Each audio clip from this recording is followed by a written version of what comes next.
और श्रीलंका के प्रेसिडेंट देश छोड़ को भाग रहे हैं। उन्होंने वहाँ से रिज़ाइन दे दिया है और अब अपनी नेवी शिप में भाग रहे हैं। और बाकी सब भी जो लीडर हैं श्रीलंका के वो भाग रहे हैं।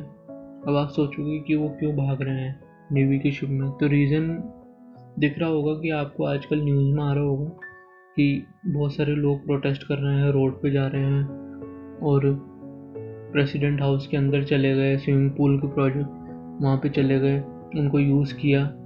तो वहाँ पे जो प्रेसिडेंट हाउस को देखने को मिलेगा, वहाँ पे जो लोग हैं वो एकदम बिल्कुल खुले हो गए और बिल्कुल रूल्स रेगुलेशन वहाँ पे ख़त्म हो गए। और गुस्सा ये है क्योंकि वहाँ आर्थिक हालत जो देख के श्रीलंका की जो आप बड़ी है, श्रीलंका के जो इंसान जो पेट्रोल पावर कट्स को रेगुलर झेल रहा है, उस समय वो बहुत ज़्यादा सफ़र कर रहा है। आपको ये बता दें कि श्रीलंका के कई मोहल्ले और वहाँ पे कचरा नहीं उठ रहा, कचरा उठाने के लिए गाड़ियाँ ही नहीं आती, बड़े बड़े ट्रक्स भी नहीं आते, कोई ना उनको प्रॉपर फैसिलिटी मिल रही है, ना उनको खाने की कोई पूछ रहा है। इस वजह से वहाँ के लोग बहुत गुस्सा हैं। और सुनने में ये भी लगता है कि वहाँ के लोग सफ़र कर रहे हैं और पेट्रोल डीजल के वहाँ तो भाव आसमान छू रहे हैं, खाने पीने की चीज़ों की भी किल्लत है।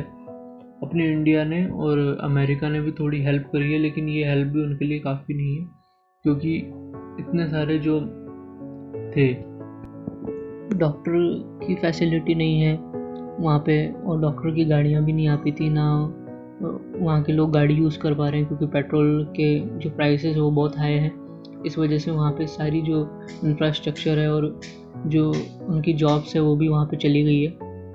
ये सब क्यों हो रहा है, क्या है इसका कारण? इसका कारण ये है कि जो वहाँ की जो करंट गवर्नमेंट थी उन्होंने टैक्स में बहुत छूट दी थी वहाँ के लोगों को। और टैक्स में इसलिए छूट दी थी क्योंकि उनको सत्ता में आना था, इसलिए उन्होंने टैक्स में छूट दे दी थी ताकि वो रूल्स कर सके। और इसी सब छूट के कारण वहाँ पे उनका डेब्ट इतना बढ़ गया कि उनको फिर अपने देश को संभालना मुश्किल हो गया था। और कोरोना के कारण वहाँ पे जो उनकी ट्रैवलिंग से ही उनका मेन बिजनेस था, बहुत से टूरिस्ट आते थे उनकी कंट्री को विज़िट करते थे, अब वो भी वो नहीं कर पाएंगे। इस कारण से उन्होंने इतना ज़्यादा टैक्स फ्री कर दिया था अपनी कंट्री को, इतना ज़्यादा डेब्ट बढ़ गया कि उनको अपनी कंट्री को संभालना मुश्किल हो गया और उनका कर्जा बढ़ता ही गया। इस कारण से भी श्रीलंका के लोग बहुत गुस्सा हैं, वहाँ पे कर्जा इतना बढ़ गया कि महंगाई आसमान छू रही है।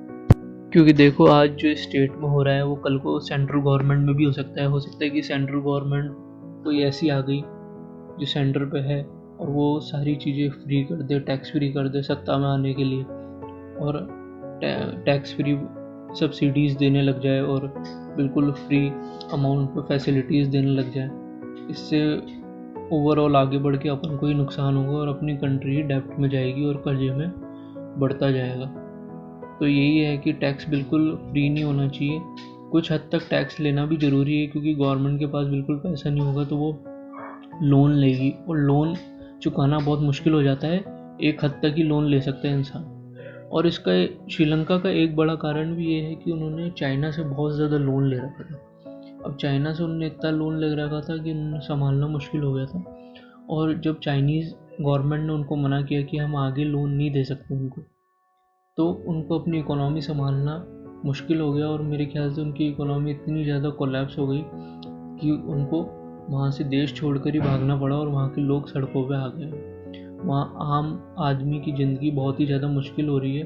अब ये क्या होगा, अब श्रीलंका के जितने भी लोग वहाँ पे जो सफ़र कर रहे हैं वो अपने इंडिया की तरफ आएंगे क्योंकि और कोई देश नहीं है अपना श्रीलंका का जो पड़ोसी है वो ओवरऑल घूम फिर के अपने इंडिया में ही आएगा। और हो सकता है कि रेफ्यूजी अपने यहाँ इंडिया में बढ़ जाए और अपनी इंडिया की रेफ्यूजी पॉपुलेशन है वो भी इंक्रीज़ हो साउथ की साइड। ये इंडिया में ऐसा हो सकता है कि बिल्कुल हो सकता है, लेकिन अभी जो करंट गवर्नमेंट है वो इतनी स्ट्रॉन्ग है कि अभी तो नहीं होगा। लेकिन जो स्टेट गवर्नमेंट है उन पे कुछ जो स्टेट्स हैं जैसे कि बंगाल हो गया, अपना राजस्थान हो गया, यहाँ पे जो कर्जा है वो बढ़ गया है। अगर ऐसे ही बढ़ता रहा तो हो सकता है कि भाई अपने स्टेट्स को भी प्रॉब्लम हो और सेंट्रल गवर्नमेंट है उनको भी प्रॉब्लम हो। तो आई होप कि इंडिया में ऐसा नहीं हो, नहीं तो संभालना बहुत मुश्किल हो जाएगा। टैक्स फ्री करना कोई हल नहीं है हर चीज़ के लिए। और श्रीलंका को ये लगा था कि कल को कोई परेशानी होगी तो चाइनीज़ तो हैं ही सी हमारे साथ, वो हमको लोन प्रोवाइड करेंगे। इसी कारण से उनने लोन पे लोन लेने लग गए चाइना से और अपने देश में कर्जा बढ़ाते गए। और एक पीक पॉइंट ऐसा आया कि उनको लोन चुकाना मुश्किल हो गया। उन लोन का इंटरेस्ट चुकाने के लिए उन्हें और लोन लेना पड़ा और तभी चाइना ने लोन देने से मना कर दिया। और इस कारण से श्रीलंका की जो आर्थिक स्थिति है वो बिगड़ गई और अब श्रीलंका सड़कों पे है। वहाँ के लोग बिल्कुल सड़क पर आ गए हैं और वहाँ पे सिविल वॉर का खतरा बना हुआ है। और इन सब का नुकसान अपने इंडिया को भी होएगा क्योंकि इंडिया के पास ही है श्रीलंका और उनका कोई पड़ोसी देश भी नहीं है। श्रीलंका चाइना पे इतना भरोसा करने लग गई कि लोन पे लोन लेने लग गई और सब्सिडी और वहाँ की पब्लिक को फ्री फैसिलिटीज़ देने के चक्कर में उन्होंने चाइना से इतना ज़्यादा लोन ले लिया था कि अब चाइनीज़ गवर्नमेंट ने उनको मना कर दिया वही लोन देने से। और अब एक तरह से श्रीलंका को समझ आया कि भाई किस टाइप के लोग हैं चाइनीज़, और ऐसा करके उनको क्या मिला। श्रीलंका ये सोचता था कि आगे कभी ज़रूरत पड़े हमें लोन की या कोई कर्जा उनको लेना हो तो चाइना उनको लोन देगा, इसलिए वो लोन पे लोन उठाते रहे चाइना से और चाइना भी खुले हाथों से उनको देता रहा। और जब पीक पॉइंट आया जब उनको लोन का इंटरेस्ट भी चुकाने के लिए पैसे नहीं थे तब चाइना ने उनको देने से मना कर दिया। तब जो श्रीलंका की हालत ख़राब हुई वो आप सब जानते हैं। श्रीलंका को कोई भी लोन देने को तैयार नहीं था।